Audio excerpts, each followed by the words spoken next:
আলাইহির কাছে 40 দিনার রয়েছে। এবারে বলতে লেগেছেন, বাবা তুমি কেন সত্য কথা বলেছো? তুমি তো চাইলে মিথ্যা বলতে পারতে, তুমি তো বাচ্চা ছেলে, আমরা তোমাকে তো তালাশ করতাম না, আমরা তো তোমাকে তালাশ করতাম না। এবারে আব্দুল কাদের জিলানী রহমাতুল্লাহ আলাইহি বলতে লেগেছেন, আমার আম্মা আমাকে উপদেশ দিয়েছেন, বাবা সদা সর্বদা সত্য কথা বলবে, কখনোই মিথ্যার আশ্রয় নেবে না।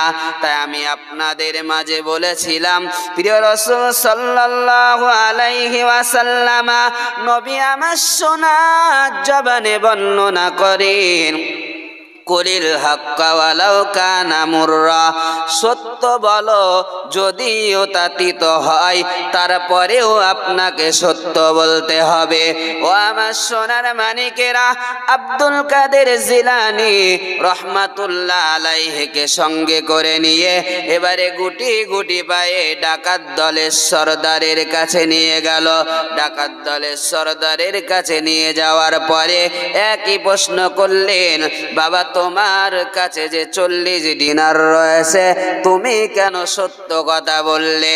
বললেন, আমার আম্মা আমাকে আদেশ দিয়েছে, আমার আম্মা বলেছে কখনো তুমি মিথ্যার আশ্রয় নেবে না। যদি তোমার জীবন চলে যাবে, তোমার যদি জীবন অতিবাহিত হয়ে যায়, তোমার যদি পৃথিবীর জমিন ছাড়তে হয়, আমি তোমার আম্মা আদেশ দিলাম, বাবা তুমি ছোট্ট বালক, তুমি কখনো মিথ্যার আশ্রয় নেবে না।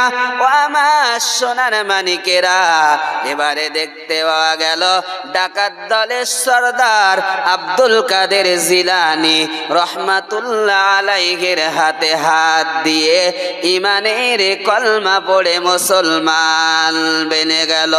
আর একবার জোরে সরে বলুন সুবহানাল্লাহ। ওই ডাকাত দলে যতগুলি মানুষ ছিল, তারা ডাকাতি করা চির জনমের মতো ছেড়ে দিল। তারা আব্দুল কাদের জিলানী রহমাতুল্লাহ আলাইহির হাতে হাত দিয়ে বাইয়াত হলেন, জীবনে আর কোনোদিন আমরা আর পাপের কাজ করব না, আমরা চুরি করব না, আমরা ডাকাতি করব না, রাহাজানি করব না, আমরা বদমাইশি করব না।